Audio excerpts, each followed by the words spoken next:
Opa, boa noite, Benedito. Bem-vindo à nossa live piaguiense de hoje.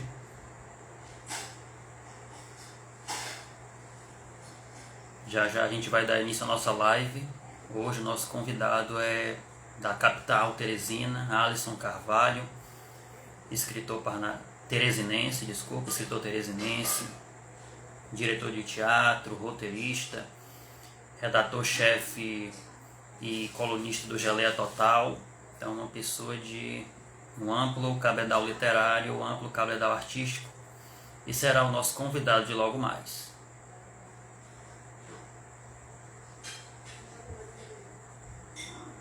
Boa noite, Johnny.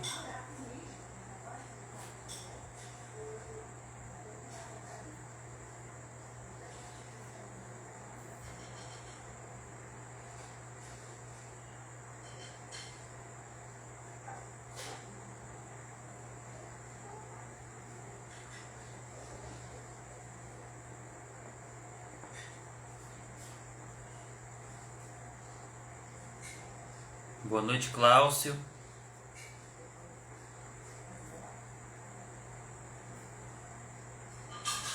Boa noite, Rúbia. Boa noite a todos que estão entrando na nossa live piaguiense de hoje.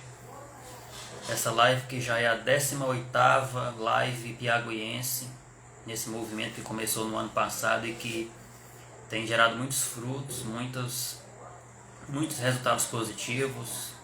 Temos tido grandes entrevistas, pessoas altamente comunicativas, capacitadas a participar de uma transmissão ao vivo, essa que é a nova forma de comunicação e que entrou tão na moda em virtude da pandemia que a gente ainda está precisando viver.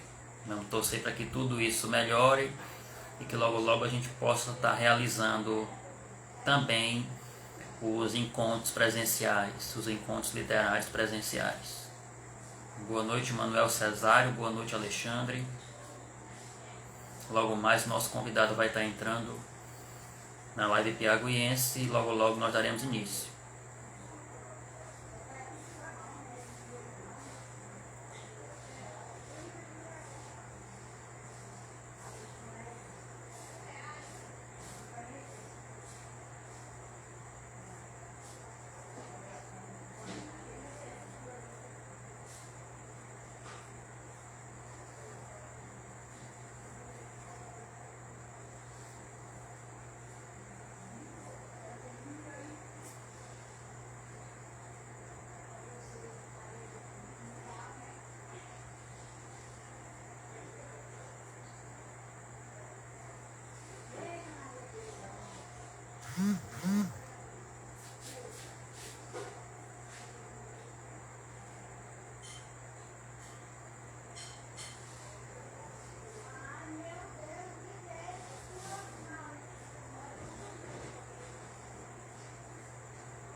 Opa, boa noite. Boa noite.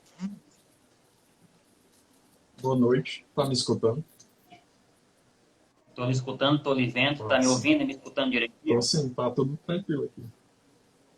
Maravilha, então. Então, de já desejar uma boa noite a todos os nossos convidados da live piaguiense de hoje, 12 de fevereiro de 2021. Nosso convidado é um dos muitos convidados especiais que nós temos. Ele que é um escritor teresinense, também tem grande atuação como contista, como poeta, como artista audiovisual, roteirista do Geleia Total. E hoje está aqui com a gente para mais um episódio da nossa live Piaguinhos. Boa noite, Alisson. Boa noite, Jailson. Eu não sei se eu tô pronunciando certo o nome. Jailson Júnior. É assim mesmo. E obrigado pelos elogios. Eu preciso me Alisson, apresentar. Ah, sim, pode falar. eu sempre começo a nossa live Piaguinhos com uma pergunta que é a pergunta que é desenvolvida durante toda a live. Eu sempre pergunto, e eu pergunto a você também, quem é Alisson Carvalho? Eita. Assim, eu eu estou tentando cada vez mais me afastar dos resumos, né, desse tipo de biografia mais estética ou mais assim formal. Mas eu acho que é um pouco importante assim para conhecer até um pouco do que eu escrevo. Eu sou formado em Ciências Sociais pela UFP e comecei um mestrado em 2017 de Antropologia também na UFP.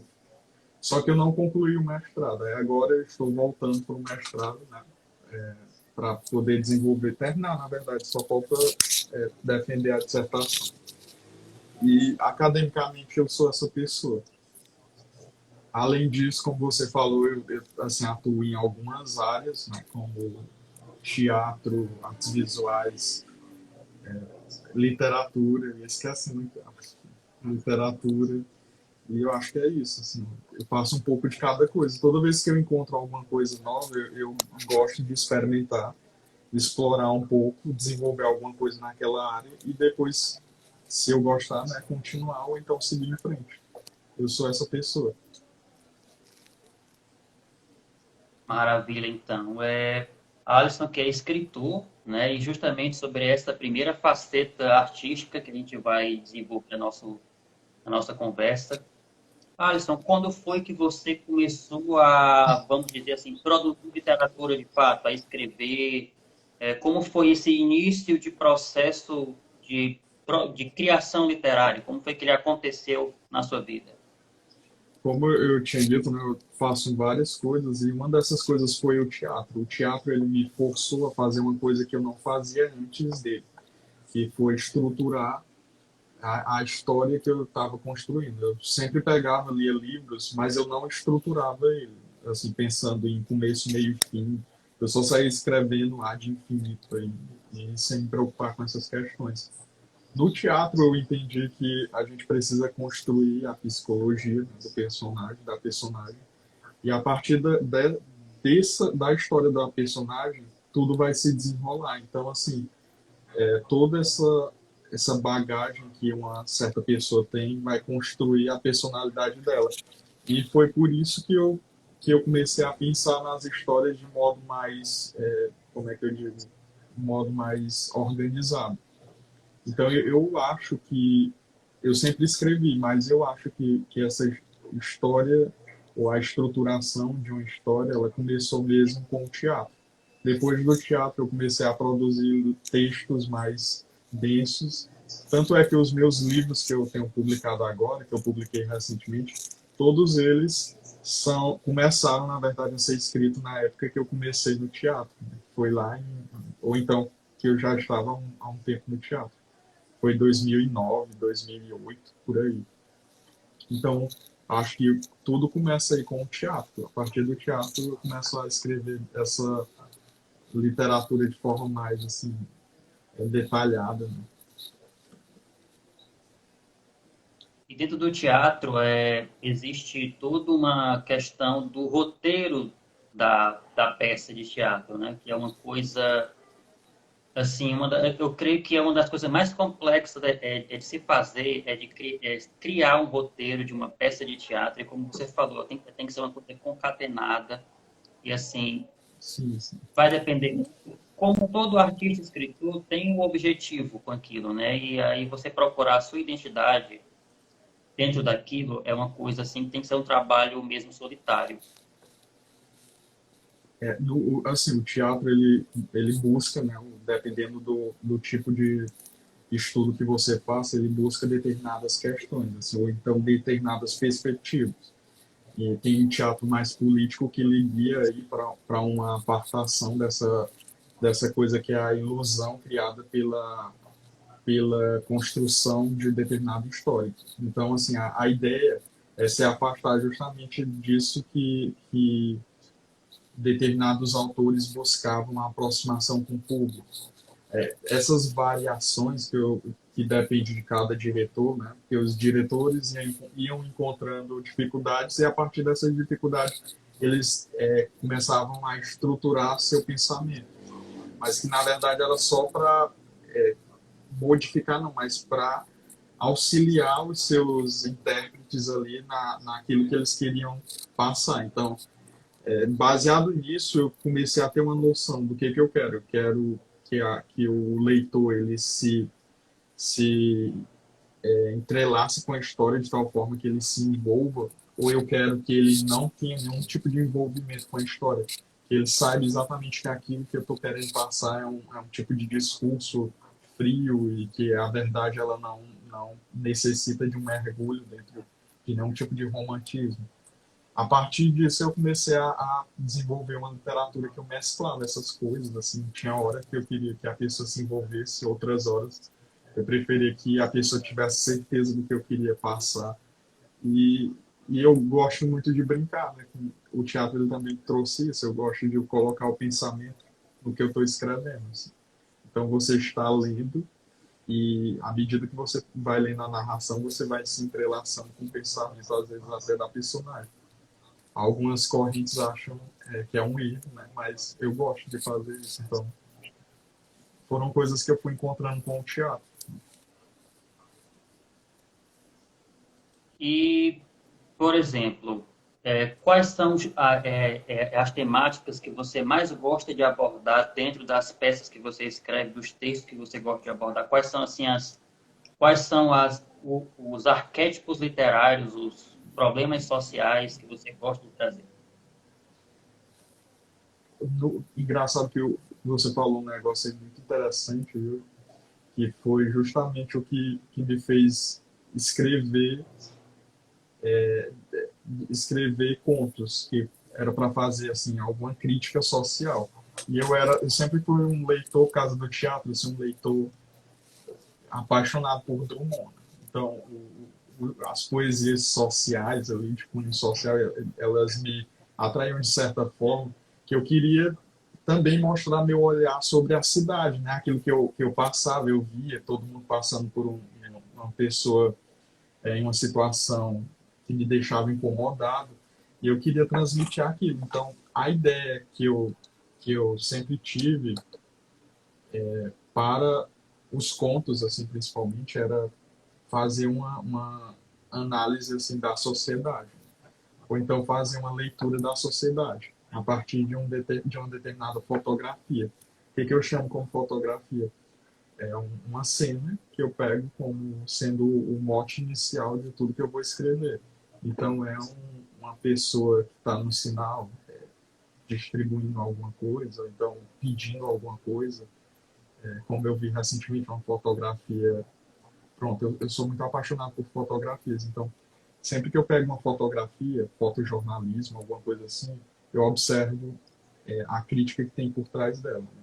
Então você vê uma pessoa fazendo o trote na universidade e atrás dela uma menina com um filho no colo pedindo dinheiro, né, para não sei o que, para alimentação, alguma coisa. Esse antagonismo que eu acho interessante e que ele está muito presente nas cenas urbanas. Então, assim, os contos que eu escrevi, eles têm essas características, né? Representar uma cena urbana e fazer talvez uma crítica social ou então uma reflexão. Às vezes só descrever uma cena. Às vezes não precisa fazer a crítica, a pessoa mesmo ela vai chegar naquilo. Né? É bem isso. E eu uma vez já eu escrevi um conto que eu deixei aberto, assim, só coloquei a mãe e uma criança, a mãe e um rapaz no chão. O rapaz estava morto, né, tinha levado um tiro e ela estava chorando e todo mundo em volta dela. Ela estava em frente ao shopping, shopping da cidade. Shopping da cidade. É um dos shoppings aqui da cidade. Aí eu fiz uma enquete, assim, eu mandei para algumas pessoas e perguntei o que significava. E todo mundo me relatava a mesma coisa. Qual era essa coisa? Era a situação de uma pessoa que tinha se encaminhado para a criminalidade e que a mãe acobertava e não conseguia enxergar e estava lá acalentando o corpo dele, né, como sendo um vítima. E em algum momento do conto eu colocava a relação entre raça, né, que tinha com o sujeito lá descrito. E só que eu não descrevia que ele tinha cometido algum crime ou não. Não descrevia nada, eu só colocava a cena. E foi muito interessante observar a imagem que as pessoas já têm construído, né, de um sujeito negro no chão baleado. Isso para mim assim foi um dado importantíssimo. E eu gosto de, às vezes, você coloca a cena e as próprias pessoas elas relatam aquilo que já está enraizado, né, que a cultura vai colocando e sedimentando com o tempo. Acho que é isso. Não sei se eu respondi. Com certeza respondeu. Eu estava lendo um texto ontem que dizia que falava da poesia, mas eu acho que a arte como um todo ela é assim, que a arte, ela é a poesia, lá na ocasião que eu estava lendo, ele falava que a poesia ela era escrita em duas línguas, na língua de quem escreve e na língua de quem vai ler. São duas coisas diferentes. E isso também passa para o teatro, porque muitas vezes o que o escritor, o roteirista traz é somente uma provocação. Quem completa a interpretação daquilo é a pessoa que vai assistir. É justamente isso que você trouxe. Às vezes está tão enraizado que se torna até óbvio que as pessoas vão pensar. Sim, E a sim. arte, ela não deixa de trazer o óbvio também. Mas é muito bonito, né? Assim, as provocações e o que surge a partir disso. E a partir disso eu discutia, né? Eu discutia no sentido de, assim, eu queria saber o que a pessoa queria e a gente todo mundo trocava sempre uma ideia bem interessante. E o interessante também dessa cena que eu descrevi é que as pessoas que eu mandei não eram só pessoas aleatórias. Algumas delas estudavam determinados tema como raça dentro das universidades. Né? E, e é interessante perceber como está tão cristalizado que às vezes essa cena ela revela essas situações. Com certeza. E você é formado, como você mesmo relatou no começo da live, você é formado em Ciências Sociais pela Universidade Federal do Piauí e é mestrando em Antropologia. Eu creio que muito disso deva vir da sua própria influência como escritor. Creio eu que essa questão da reflexão, né, que o próprio curso de Ciências Sociais ele traz. Como é que a sua experiência artística ela se encontra com a experiência acadêmica? Como é que você faz? Você gosta de fazer esse link? Você gosta de separar as coisas? Como é que acontece? Eu, em 2019, foi em 2019, eu fiz uma exposição que se chama A Poética, não sei se eu vou, A Poética do Corpo no Espaço, que foi lá no Museu de Arqueologia e Paleontologia da UF. O mote que eu tive, inclusive para pintar, né, a minha primeira pintura, ela nasceu de um entrelaçamento entre o estudo acadêmico e a arte. Eu via, eu pesquiso sobre a construção das masculinidades dentro das academias, né, de musculação. Aí o que que acontece? Em uma das discussões não, em alguns relatos eu sempre vi as pessoas descrevendo características como o ideal de um corpo. E, eu, e algumas não sabiam tecnicamente que escreveu, então, para, é, para construir a imagem mental melhor, elas pediam para desenhar no caderno de campo, né, no diário de campo. Aí, baseado nesses desenhos, eu resolvi fazer uma exposição que eu chamei de A Poética do Corpo no Espaço, que foi um entrelaçamento do que eu já estudava com a arte. E eu transformei numa exposição e, eu gostei, assim, gostei dessa exposição. Infelizmente, ela veio em 2020 ali, né? Já começou a, a pandemia, isolamento social, e não deu para circular com a exposição. Inclusive, eu queria ter ido aí para Parnaíba, eu já estava tentando conversar, mas não deu certo. Aí, o que acontece? É impossível você absorver alguma coisa e não liberar isso nas suas artes, nas suas manifestações. Então, assim, tudo que eu faço, que eu escrevo, é baseado no que eu vivenciei. O teatro, ele é um grande impulsionador para que eu observasse a estruturação dessas coisas que eu estou dizendo, né? construísse uma história para cada personagem, que às vezes nem surge mesmo dentro do livro, é uma história que eu guardo em cadernos à parte, né? Cada personagem tem sua história. E depois disso a universidade ela vem transformando totalmente minha escrita, né? Então, às vezes eu nem preciso descrever uma teoria, eu coloco em uma palavra ou um tipo de visão, né? Aquilo que está amplamente descrito em alguma teoria social ou sociológica e tudo mais. Então, a universidade ela está entrelaçada totalmente em tudo que eu escrevo. Tanto é que o último ponto do livro Boxes, ele na verdade se torna o título da minha dissertação. A ideia que eu tive do título veio de um dos contos, que esse conto ele vai fazer uma verdadeira etnografia do corpo. Aí eu faço uma brincadeira, eu não deixo tão teórico, mas ele faz um mergulho dentro do que significa cada ação do corpo dentro de uma academia em uma determinada situação lá descrita no livro. Então é muito associado. Quem lê assim, as teorias das ciências sociais consegue perceber em algumas coisas que eu escrevo.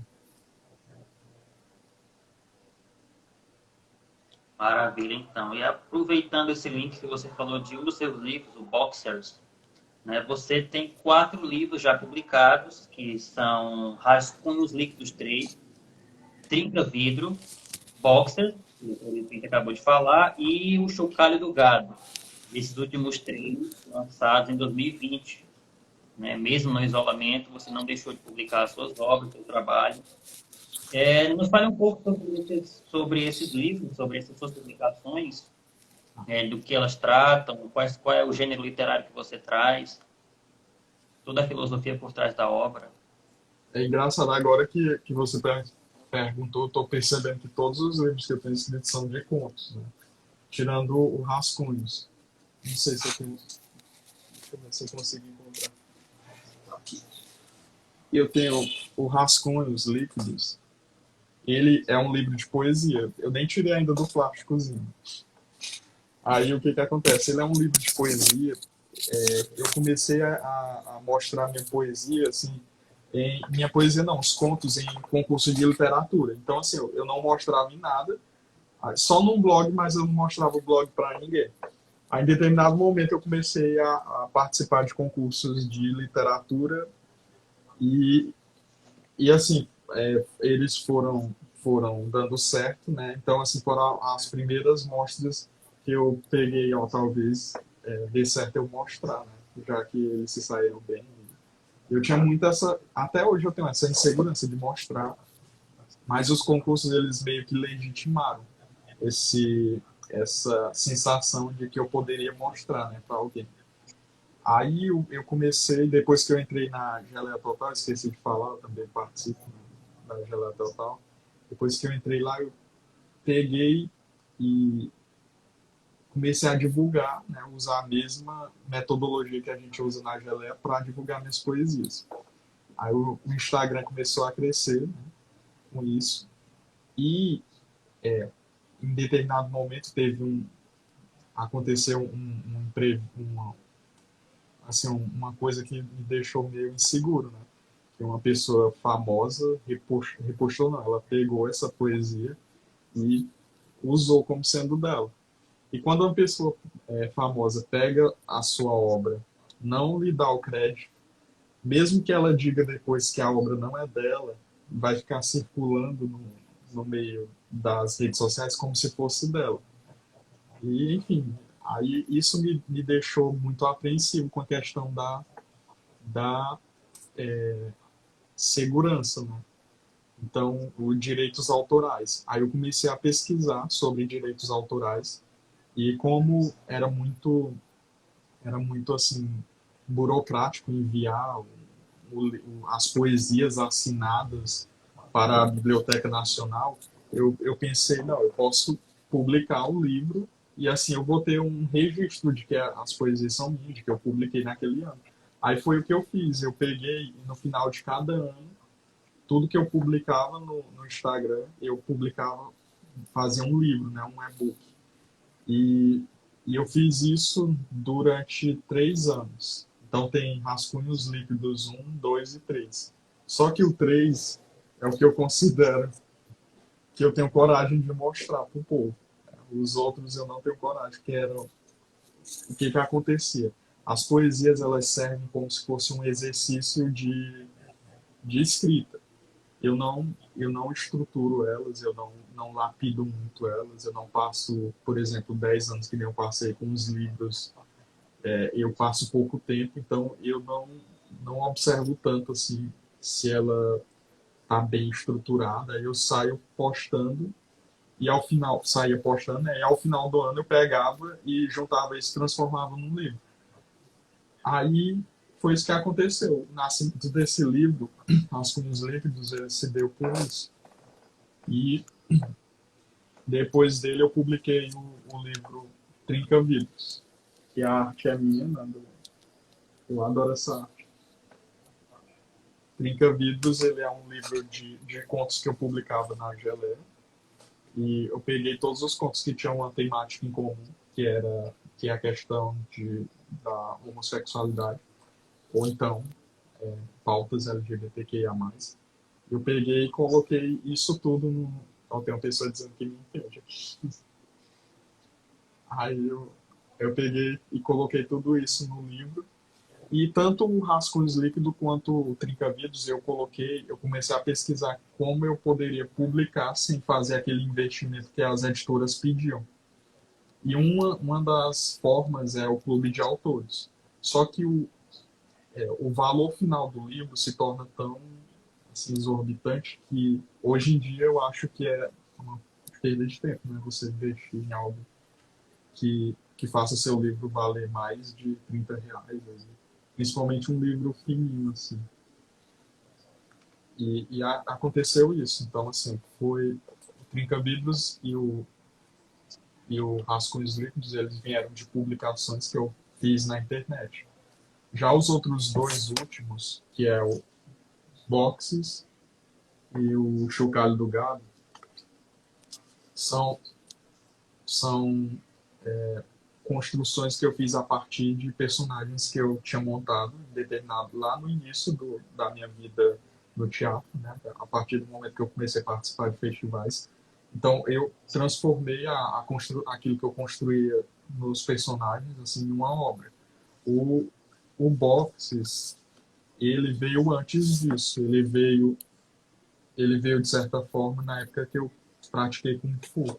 Então toda essa carga aí de cultura chinesa que a gente recebia, porque para passar de nível você tinha que estudar determinada quantidade do vocabulário, você tinha que estudar história. Tinha uma coisinha que você fazia para poder passar. E eu fui transformando essas lembranças no boxe. Só que eu comecei realmente estruturar ele na universidade. Então, assim, eu passei todo o período da graduação revendo, fazendo ele. Por isso que tem muita teoria sociológica nele, assim, entrelaçado com as coisas que eu falo. E é isso. O Chocalho do Gado, ele foi de uma peça que eu montei, assim, o personagem que eu montei na peça secante. Essa peça veio baseada do livro 32, do Fontes e Biapina, um livro belíssimo. Quem puder ler. Nós já postamos, inclusive, na Geleia Total, o conto dele. E é um conto que é a visão de uma criança de 10 anos de idade sobre a seca de 1932, que era o próprio Fontes e Biapina, que via os retirantes passando e tudo mais. Então, assim, é muito bonito a visão inocente a respeito da seca. Isso me fez pensar em questões como, que é o que eu trato nesse livro, as metáforas da morte, né? E a indústria da seca. Como nós nordestinos visualizamos a morte. Para a gente, a chuva aqui tem um significado diferente do que tem lá no sul, né? E mesmo para a gente, a chuva ela assume determinados papéis, né, determinados significados que elas variam conforme o lugar onde você mora. A chuva, para mim, que moro longe da margem do rio, ela não representa perigo. mas para quem mora perto da margem do rio, para as populações ribeirinhas, pode representar algum risco. Então, pode representar sustento também, que para mim não representa. Então, essas imagens, eu comecei a refletir sobre elas e eu joguei no livro, Jailson. E o Chocalho do Gado, ele é baseado nesse personagem, tem toda essa lógica aí dele, envolvido nele. Envolvido muito nos pormenores, assim, nas entrelinhas dele. Eu falei demais, né? Não, que é isso, é muito bom escutá-lo e você falou uma coisa interessante no começo, que você tinha receio de mostrar os seus trabalhos, os seus contos, e você foi premiado em 4 concursos literários aí em Teresina. O Conto O Coreto, que foi premiado no concurso Contos Prêmio Cidade de Teresina em 2013. O Conto O Novo, que foi premiado no concurso de crônicas de Teresina também em 2013.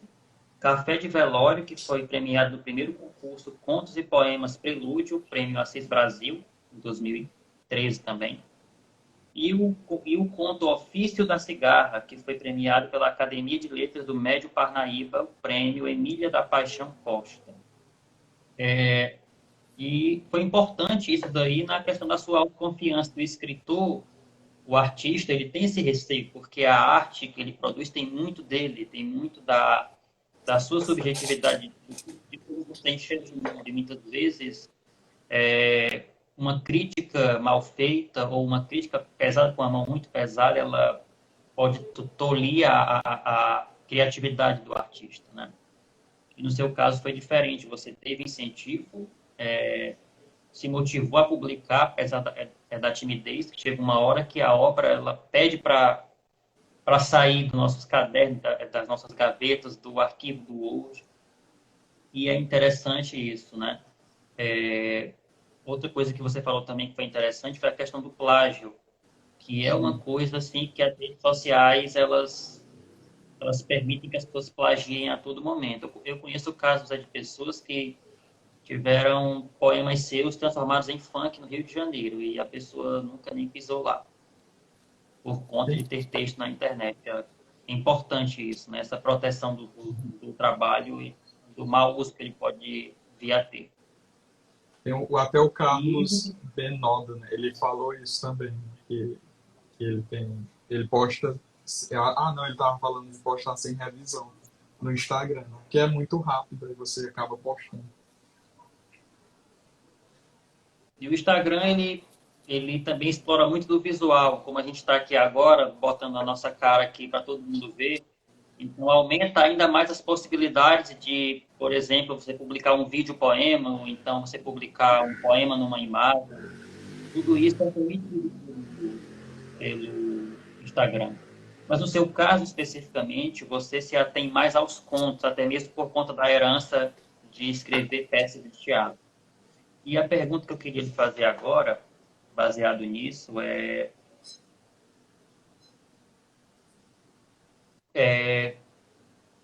qual é a dificuldade que você encontra ao escrever um conto, por exemplo? Porque o conto ele é uma narrativa curta e as pessoas tendem a menosprezá-lo, a pensar que ele é uma coisa mais fácil de se desenvolver. Muito pelo contrário, é muito difícil fazer um conto. E como é que você faz essa delimitação dos contos? Esse Chocalho do Gado, ele é um conto. Ele tem 60 e 66 páginas. Tem um conto aqui no Boxes que esse livro eu cortei pela metade. Ele tinha 13 contos, ele tem 10 contos, tem 300 páginas. É, então dá para imaginar o conto que eu cortei, que era gigante.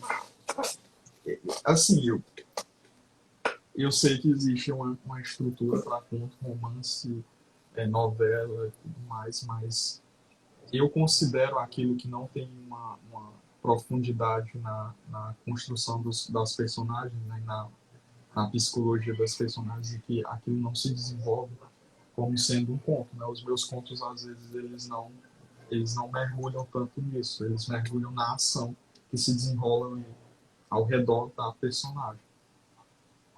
E eles são imensos.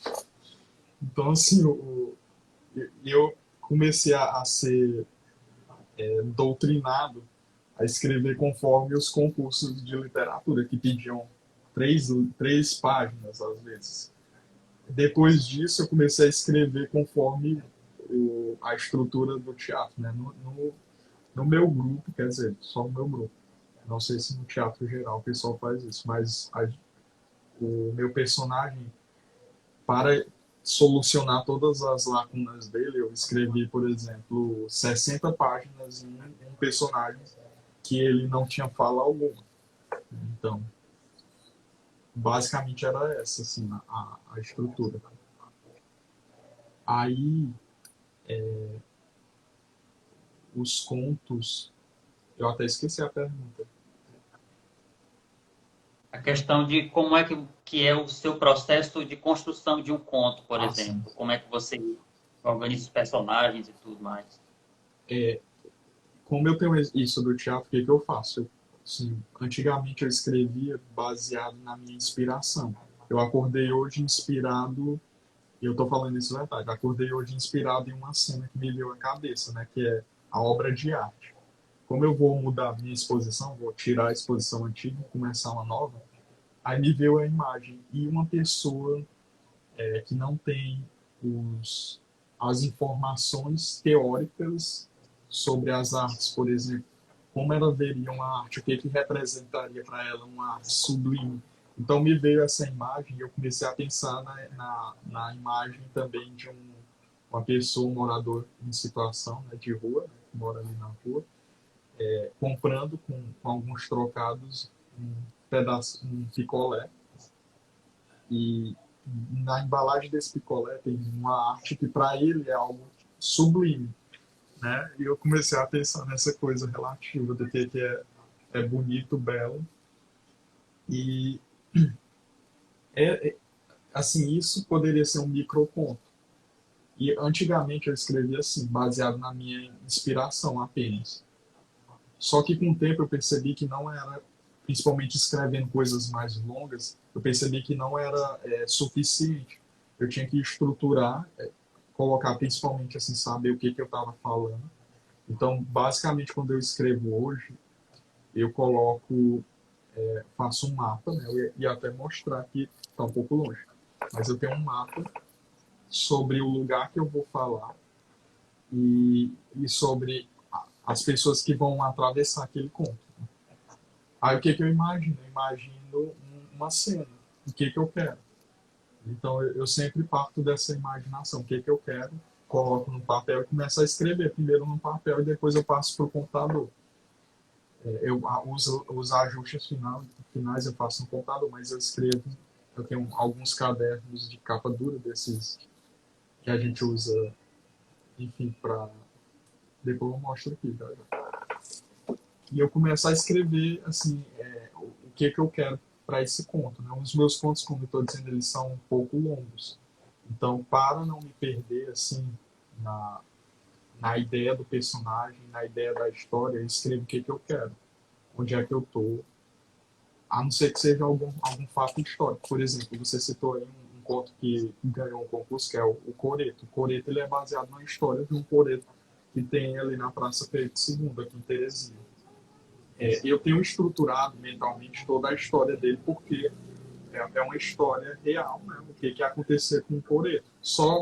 Eu só adicionei aí personagens, mas a ideia do Coreto, naquele período da história daqui de Teresina, era tinha essa função social, né, que servia para aquela coisa que está lá descrito. Então é isso, assim, eu construo mentalmente, eu passo por papel e eu tento lapidar. Os contos eles são publicados assim baseado no tipo de apego que eu tenho neles. Então os contos que eu não tenho apego nenhum eu posto logo e posto no Instagram. Até por conta disso que eu tô falando, porque eu sei que alguém pode pegar e eu não posso fazer nada hoje em dia. Os contos que eu tenho um maior apego, eu posto na coluna da Geleira. Então eu tô há muito tempo sem publicar, porque eu tô há muito tempo construindo. Não, eu estou num processo de autocrítica imensa aí. E os contos que eu sei que eu quero publicar como um livro no futuro, eu transformo eles, né? Primeiro, pronto, os mais voláteis eu geralmente me inspiro baseado em uma imagem, né? Imagem de foto ou imagem mental. Os mais rebuscados, assim, os que eu quero construir como livro, eles eu demoro mais tempo porque eu quero aprofundar, assim, eu queria que a pessoa percebesse o que a pessoa está sentindo. Então, para chegar nisso, eu começo a escrever, assim, tento modificar, né? Eu tento me separar muito do academicismo, assim, que as palavras mais rebuscadas, elas são um mal que eu ainda levo, assim, que eu queria tirar isso com o tempo, eu ainda não consigo. E eu acho que assim, os grandes escritores conseguem fazer isso com muita facilidade, né? Traduzir grandes emoções em tão simples, né? Em orações curtas. Então, assim, eu tenho essa necessidade de fazer isso e a minha ideia, a minha intenção é cada vez mais lapidar. Então, a construção ela se dá de maneira bem racional hoje em dia. Antigamente era mais volátil, né? Era mais baseado na minha inspiração, na coisa do momento. Mas hoje em dia eu pego essa inspiração e eu fico lapidando ela. Eu fico trabalhando e eu fico vendo se faz algum sentido as coisas, né, acontecer. Então é isso. Maravilha. E quando eu estava olhando os títulos dos livros, eu achei interessante e o título Boxers, né? Porque lembra, a gente remete à guerra dos Boxers que ocorreu na Ásia no começo do século XX. E é um nome interessante para um livro, né? Um nome comum. E Sim, como sim. é que foi a escolha desse nome especificamente? Antes eu vou só mostrar os mapas que eu faço assim, para as coisas Ah, mais maravilha. rebuscadas. Assim, isso daqui é uma espécie de mapa mental que eu faço com uma cronologia, né, do que eu estou escrevendo, principalmente para coisas grandes. Por exemplo, eu comecei a me apaixonar pela ficção científica. Então, se eu for construir alguma coisa na ficção, eu tenho que estruturar tudo, até o percurso, o universo. Eu desenho, né? Eu tento. Antigamente eu não desenhava nem o rosto dos personagens. Hoje em dia, principalmente por influência de um dos meus colegas, também escritor, o Carlos César, que eu sempre cito, ele não mais, eu pego e tento também fazer assim, um rosto, né? O mapa, todas as partes que são físicas assim, de uma obra e geralmente a gente só descreve. Não que eu vá mostrar tudo isso para a pessoa, mas eu preciso disso para construir. Então é isso. Assim. Aí sobre o livro Boxes, ele, como eu disse, assim, ele surgiu dessa ideia de resgatar as memórias que eu tive lá de quando eu fazia Kung Fu.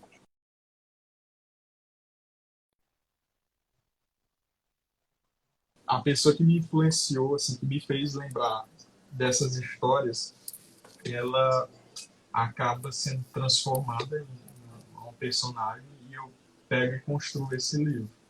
Porque eu achei interessante como é o poder da estrutura da sociedade sobre os indivíduos e como os indivíduos eles acabam sendo às vezes fagocitados, né?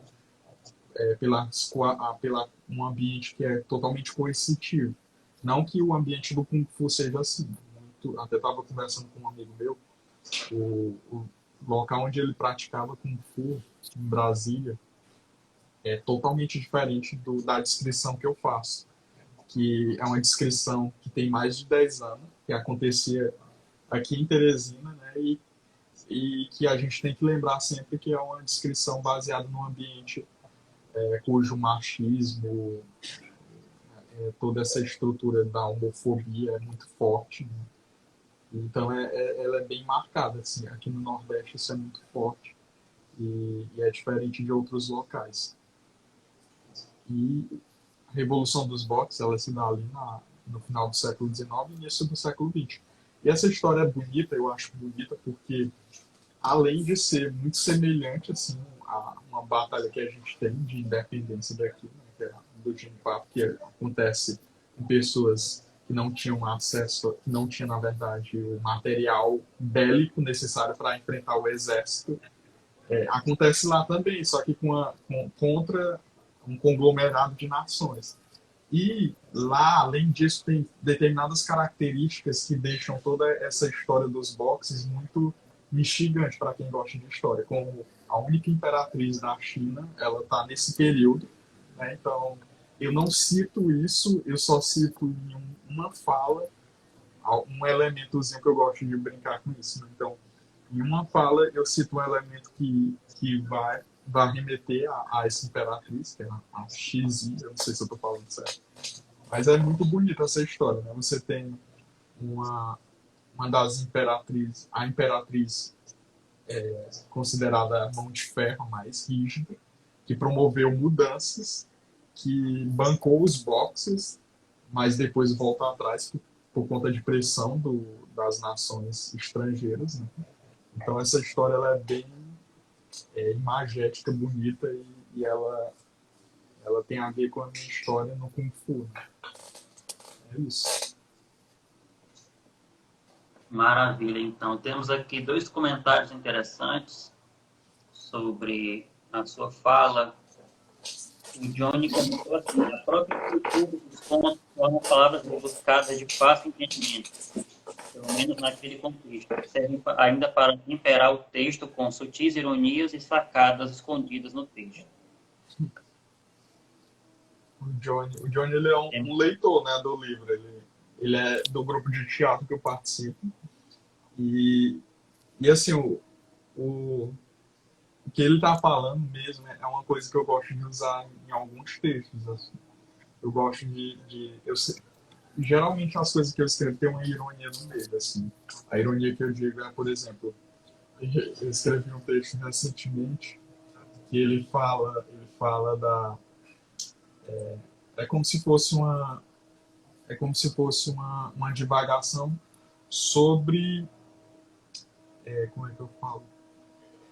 Sobre a felicidade. Aí as pessoas curtem e pensam que eu estou falando da felicidade. Eu estou falando isso agora, eu nunca expliquei isso para ninguém. E ao mesmo tempo, lá no texto fala, assim, em algum momento eu falo, você olha para o lado e diz isso e aquilo, né? Porque ao mesmo tempo que eu estou criticando a felicidade, a pessoa que está ali fazendo essas reflexões, ela, na verdade, está imersa e reproduzindo aquilo. Né? Então, os textos, eles têm não necessariamente boxes, mas ele sempre tem algum tipo de ironia no meio ou algum final que refuta tudo que eu disse antes. Que eu gosto de fazer essas brincadeiras mesmo, como o John está dizendo. E aí ele está falando Temos isso. aqui Pode. Temos aqui mais um comentário do Cláudio, que fala assim: Alisson, parabéns pelos seus trabalhos individuais, como também os coletivos, destacando o Geleia Total ao lado de Noé Filho, espaço virtual que tanto promove a cultura e as artes no Piauí. O Noé, inclusive, eu ia jogando o livro Boxes fora. Né? Aí o Noé, não, peraí, deixa eu ler isso daí. Ele pegou, tanto é que ele tem a primeira versão do livro e essa última. E ele me impediu de jogar o livro fora, né? E disse, não, tu vai publicar isso daí? Não quero nem saber. Aí foi quando eu resolvi realmente colocar o projeto para frente. Mas eu tinha uma prática muito feia, assim, de pegar tudo que eu escrevia e jogar fora. E o chocalho, eles são as exceções, assim, os que eu considerei os menos ruins e que ficariam vivos, eu ia até eu me cansar deles. Aí chegou num ponto que eu queria abandonar e ele me pediu disso, fez com que eu publicasse. É um grande incentivador das artes daqui e que eu sou muito grato assim por tudo que tem feito. E tem uma terceira obra, né, que eu também tenho ela tem mesmo tempo, ela é a mais antiga, né? Ela é mais antiga do que Boxes.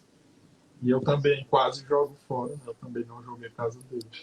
Mas ela está guardada aí, eu ainda estou lapidando ela, talvez no futuro eu publique. E ela está participando de um concurso. Aí eu também tenho que deixar ela guardada. E a importância, por exemplo, do incentivo. Você falou que ia jogar a obra fora e o Noé não deixou, É. né? Às vezes, a gente, como artista, em geral, a gente tende a chegar um momento a odiar o próprio trabalho, por conta de achar que pode fazer melhor, ou que aquilo já não reflete mais o que a gente pensa, ou o que a gente quer para a nossa arte. Mas é importante publicar e esse sentimento serve como freio para ir sempre melhorando, né? E assim, uma escritora, eu entrevisto alguns artistas, né, pra Gelena, esse trabalho que a gente tem de divulgar arte piauiense. E uma escritora me falou algo essencial, assim, que é a Lorena Neri, uma escritora que eu admiro muito também. Ela me disse, Alisson, eu tenho esse livro e ele demonstra um dos estágios da escrita mesmo, assim, dos estágios que a gente tem, né, de aprimoramento.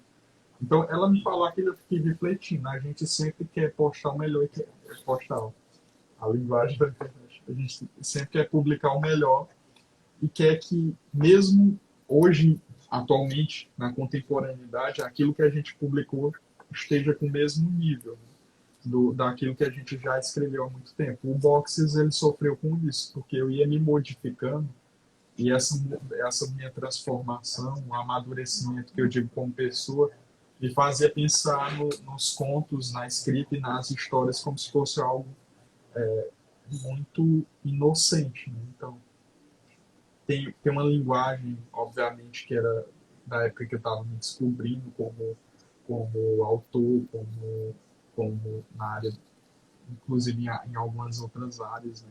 E, inclusive, também quando eu começo a perceber essa coisa do atravessamento da sexualidade no meio, que todas essas questões, elas que hoje para mim são risíveis até, naquele, naquele tempo era algo extremamente importante. Assim. Então, ela me disse isso e eu fiquei pensando, né, que a gente realmente tem que publicar com o que a gente tem, né, com o material que a gente tem, com os saberes que a gente possui, né, esse com o arcabouço teórico que a gente tem no momento, porque isso vai, na verdade, mostrar o quanto que nós nos transformamos ao longo do tempo. Então tem uma obra que eu estava discutindo com um colega meu, que é Frankenstein, né, que ela tem aí alguns erros, mas ela, assim, ela modifica muita coisa. Uma obra belíssima e, e que se ela não tivesse sido publicada, né, provavelmente a gente não teria pensado em determinadas questões, que inclusive influenciam nas ciências e em outros saberes. Cláudio Com tá, certeza. A gente não pode. o Cláudio tá Glaucio falando. dizendo que tive a honra de ser um dos entrevistados do Adson para o Geleia. A honra E é foi disso. justamente sobre o Geleia que a gente vai falar agora, porque o Alisson é roteirista, desculpa, colunista e redator-chefe do Geleia. Né? E o Geleia é é, uma das principais plataformas de divulgação da literatura na atualidade. Não é? E, Alisson, como foi que você iniciou seus trabalhos no Geleia e qual é a dimensão disso tudo? Como é que você mensura o Geleia Total hoje, tanto a plataforma como um todo, como a sua participação na prova? Hoje em dia eu costumo pensar assim que eu não, eu sou ateu, então assim, eu não acredito em coisas como destino. Mas eu fazia uma coisa muito parecida com o que eu faço na Geleia. Eu tinha um blog que se chamava Das Tocas. Das Tocas ele vem da música O que será que será? Quem andou suspirando no número das tocas? Do Chico Buarque. O que será? E eu fazia exatamente a mesma coisa. Assim, eu pegava, tinha várias abas, né? Literatura, várias artes lá do Piauí. E eu acho que eu sempre tive essa vontade de falar sobre o Piauí, essa coisa bairrista mesmo, que veio com o teatro. Né? Que a gente ao mesmo tempo que estudávamos os grandes autores, a gente tentava produzir sempre obras piauienses. Por exemplo, as peças que nós montamos, elas são baseadas em autores daqui do Piauí. O Gomes Campos, né? A gente montou a obra 3, baseada na peça do Gomes Campos, O Pescador e o Rio. Secante, que foi baseado no 32, do Fontes e Biapina. Teve Sangue, baseado na obra Sangue, do Da Costa e Silva. Então, assim, sempre pegando esse link com a literatura e com o teatro piauiense. E a Gelé, ela entrou na minha vida no período que eu estava afastado das artes. Então, eu conheci, né, os meninos da Gelé e a gente começou a desenvolver, a conversar bastante. Aí o Noel, ele observa muito. Então, assim, ele percebeu que eu gostava muito de arte, né, e das coisas do Piauí. Aí ele pegou e me chamou para contribuir. A gente começou esse diálogo e deu certo. E foi muito importante, assim, artisticamente falando. Eu comecei a conversar com os artistas e comecei a perceber, assim, os mesmos pontos, inclusive, que eu tinha. E era muito massa visualizar aquilo que a gente sentia nos outros artistas. Então, e aprender, né? Aprendi muito, assim. Cada artista traz uma carga imensa. Então, como a gente não divide, não seleciona ninguém baseado em determinado elemento, né? A ideia é que seja democrático. Então, pega uma pessoa nova, pega uma pessoa mais velha, pega uma pessoa que contribuiu muito tempo, pega uma pessoa que está começando agora, pega um artista do sul, do norte, pega alguém da capital, alguém que é lá do município mais distante que a gente tem, pega, não sei, assim, a gente faz uma seleção baseada em todas essas áreas. E isso tudo me ajudou a perceber, assim, coisas que seriam importantes eu ter e, e aprender muito, assim. Então eu sempre pergunto muito do processo criativo para aprender, inclusive. E tentar aplicar, né? À medida que eu vou conhecendo como cada pessoa vai fazendo as coisas, eu tento ver se aquela forma é uma forma que vai caber a mim como artista. E isso é muito interessante, é muito importante. Eu acho que mostrar, conversar e aprender, né? Pegar essa bagagem dos artistas que já estão há algum tempo, ela ajuda muito quem está começando. E a Gelé, ela me ajudou nesse sentido. A Gelé também me ajudou uma coisa que talvez a gente não tenha muito como artista, que é a relativizar, né, algumas questões. Por exemplo, as artes, as artes, elas têm uma coisa muito da subjetividade, mas também da teoria. E é muito importante, como artista, você perceber que tudo que se faz tem algum valor. Então, o que a Gelé me ajudou a perceber também é que eu não posso, por exemplo, me considerar o Cláudio, né, que já tem muitos anos aí nas artes e, enfim, é uma pessoa com uma poesia belíssima, um texto bem, bem assim, estruturado e essa coisa toda. E assim, a gente tem que entender que uma pessoa que já está há muito tempo, que já tem todo um arcabouço, ela veio de algum lugar, né? Então, a gente observa Assis Brasil, eu não sou como ele, sente vergonha de mostrar a nossa arte. E na Gelé eu percebi que não é bem assim, né? A gente pode mostrar o que a gente tem e com o tempo a gente vai galgando até chegar àquele espaço, né, que algum artista conquistou. Então é muito interessante ver isso. Fora isso, é a metodologia, né? A metodologia da Gelé ela é muito, como é que eu digo, objetiva. A gente, tudo nosso é bem estruturado, bem estruturado quase como uma empresa. Então, por mais que seja falando sobre arte, tratando sobre a arte, mesmo que a gente não tenha formação como jornalista, né, os que começaram agora já tem jornalista dele, a gente tenta tratar a coisa como se fosse algo bem, bem sério e estruturar tudo e todo esse trabalho, esse esforço, ele vai dando algum resultado. Né? Então, assim, eu tentei aplicar isso também comigo, né? A colocar determinadas metas que podem ser conquistadas, metas mais a longo prazo, uma, uma metodologia mais rígida. Eu já tinha casa das universidades, né, tudo mais, mas tentar aplicar nas formas como eu produzo. Então é bem isso. Por exemplo, nas artes visuais, literatura, eu tento aplicar a mesma metodologia que eu aprendi. Então, eu acho que a geleia tem esse impacto, assim, um impacto que é mais, não é só subjetivo, ele é muito metodológico mesmo. O Instagram, né, é porque esse Instagram ele é novo, mas o antigo Instagram que eu publicava minhas poesias, eu aplicava exatamente o que eu fazia na geleia e dava muito certo, né?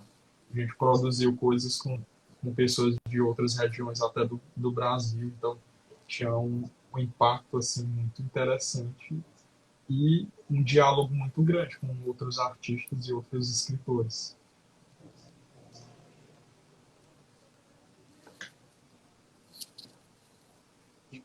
E o Geleia é importantíssimo, né? Porque justamente essa filosofia de divulgar a arte piauiense, que infelizmente não é um dos eixos de literatura que a gente tem ainda no Brasil, infelizmente, mas essa autovalorização que falta muito na literatura. Né? Você valorizar a literatura local, os escritores locais, aqueles que estão começando, colocar eles do lado daqueles que já são veteranos, para que eles também saibam que aquele espaço que os veteranos ocupam, um dia eles foram iniciantes, um dia foram inseguros, um dia foram tão verdes quanto quem está começando agora. Então, é importante que você dê espaço, como o Gelé faz aí de Teresina, como o Piauí faz aqui de Parnaíba, tantos periódicos pelo Brasil que se dedicam a divulgar a literatura e apoiar quem está começando. O Piauí já fazia isso, né? A gente veio com essa ideia e, e é bem interessante ver assim, porque realmente eu antigamente, eu só lia autores tradicionais, né? Autores, inclusive o que a gente chama de poetas mortos, escritores mortos, né? Que são os grandes escritores. Então, assim, a bagagem que eu sempre tive, inclusive quando eu entrei na Angelé, eu só repostava poesias de pessoas que já morreram. Aí o pessoal perguntava quem era que repostava, era eu que fazia isso. E olha só como é a transformação. Hoje em dia, a minha biblioteca particular ela é basicamente de poetas vivos, contemporâneos e escritores contemporâneos. Então é muito importante você valorizar primeiro quem está vivo e produzindo, que eu acho que é o essencial. E assim, romper suas próprias zonas de conforto. Eu gosto muito do realismo fantástico e da ficção. Mas eu tenho basicamente aqui e romances, então assim, e contos, assim, coisas que às vezes não vão para a minha área de conforto. Né? Acho interessante sempre a gente fazer esse exercício de ler aquilo que a gente não leria. E principalmente assim, valorizar aquele tipo de literatura que às vezes é considerado, ou então que é invisibilizado. Né? A gente tem que fazer esse exercício sempre. E a Geleia me fez perceber isso, me fez enveredar para outros tipos de escritores, autores, conhecer as pessoas, estudar sobre elas, né? Muito interessante. Mas antes eu só lia os autores clássicos mesmo. A gente sempre começa assim, começa sempre dos cânones, né, dos estágios iniciais, e aí parte para aqueles que estão mais próximos da gente. Na literatura é o caminho inverso, a gente vai de fora para dentro que a gente vai Verdade. aprendendo e estudando. Eu nunca tinha parado para pensar, mas é bem verdade isso. Eu estou observando aqui, basicamente, eu não tenho assim mais que eu doei muitos livros. Mas basicamente hoje em dia eu só tenho livros mesmo dos poetas contemporâneos. A minha base mesmo, ela sempre foram os clássicos, assim. inclusive no teatro, inclusive nessa parte do conto, né, com Tchaikovsky, assim, autores que eles estruturaram ali essa ideia de, tanto na literatura como no teatro, eles acrescentaram alguma coisa da subjetividade, de pensar um pouco na psicologia, né, dos personagens. Então tinha muitas essas questões assim, que me atravessavam. E a geleia, ela me fez romper assim, esses espaços. A geleia, assim, hoje em dia, o espaço da geleia é um espaço muito bonito, assim, eu estou, porque, assim, é uma coisa que eu acredito. E o que que é, né? Eu estou falando aqui na geleia, o pessoal nem sabe o que é, mas é um projeto que a gente é, tenta valorizar a arte e a cultura do Piauí. Sempre com o intuito de mostrar o melhor do Piauí. Então, a nossa pauta ela é uma pauta que a gente chama de pauta positiva, que a gente quer que você não só conheça o Piauí, mas que você ame o Piauí. Para amar o Piauí, você tem que saber o que está sendo produzido. E às vezes a gente não tem acesso ao que está sendo produzido por diversas questões. Né? São limitações tecnológicas, técnicas de acesso, às vezes internet, às vezes as tecnologias de transmissão elas não são acessíveis a todo mundo. E às vezes os nossos próprios ciclos sociais e as nossas redes elas nos limitam de uma forma que é preciso que tenha alguma coisa que rompa, né? Então essa coisa a gente tenta fazer essa mediação para ser esse canal aí de divulgação. E quem quiser, assim, sempre divulgar alguma coisa, pode entrar em contato, mandar e-mail para a Gelé. E sempre, assim, todo mundo é muito livre, assim, para mandar o que quiser, assim. Então a gente faz isso sempre, assim. Fica aí o convite a todos os que contribuem com a arte, com a literatura, com a pintura, com o teatro, as artes visuais. O Geleia está aí aberto a todos que queiram contribuir de forma positiva para a arte como um todo. Alisson, chegamos aqui ao final do nosso tempo de conversa. Eu queria agradecer ao seu nome do Piauí, a sua presença, a sua disponibilidade de conversar com a gente, contribuir com a nossa live, divulgar um pouco do seu trabalho e dizer que para nós foi um prazer e uma satisfação. E eu deixo as últimas palavras com você. E está sendo difícil, né? Falar as últimas palavras. Mas, assim, a primeira coisa é agradecer, né? A live piauiense. É até difícil falar o nome. Mas, assim, eu fiquei apaixonado na hora que eu conheci assim, o trabalho do Klaus. E a partir dele, né, eu comecei a conhecer o Piauí e ver, né, todas as postagens de jornais. Então, assim, são propostas totalmente que eu considero, eu chamo de democráticas, né, que existe uma galera fazendo isso, produzindo, promovendo o diálogo e também a divulgação de novos escritores, novos artistas.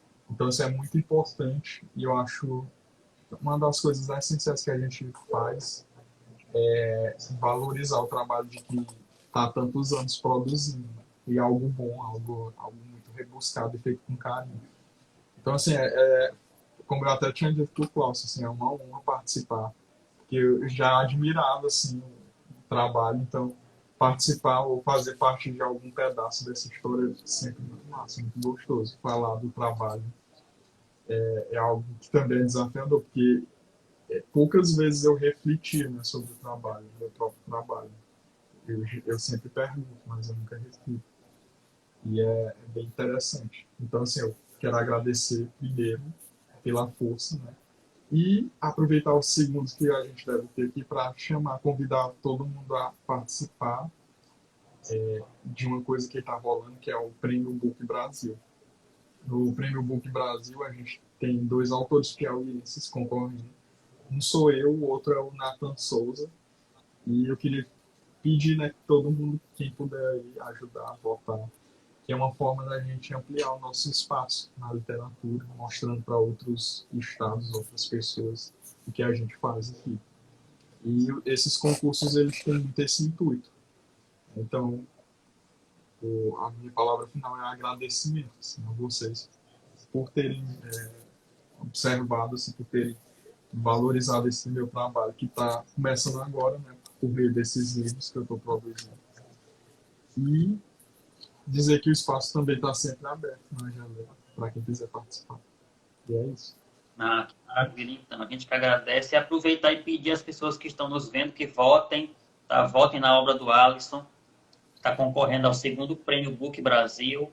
Procurem ele nas redes sociais, Rascunhos Líquidos, o Instagram. Sigam também o Instagram do Geleia Total, o do Piagui. E Alisson, a gente está aqui, viu? Pronto para contribuir. Precisando, a gente está sempre atento. Querido, um abraço, boa noite.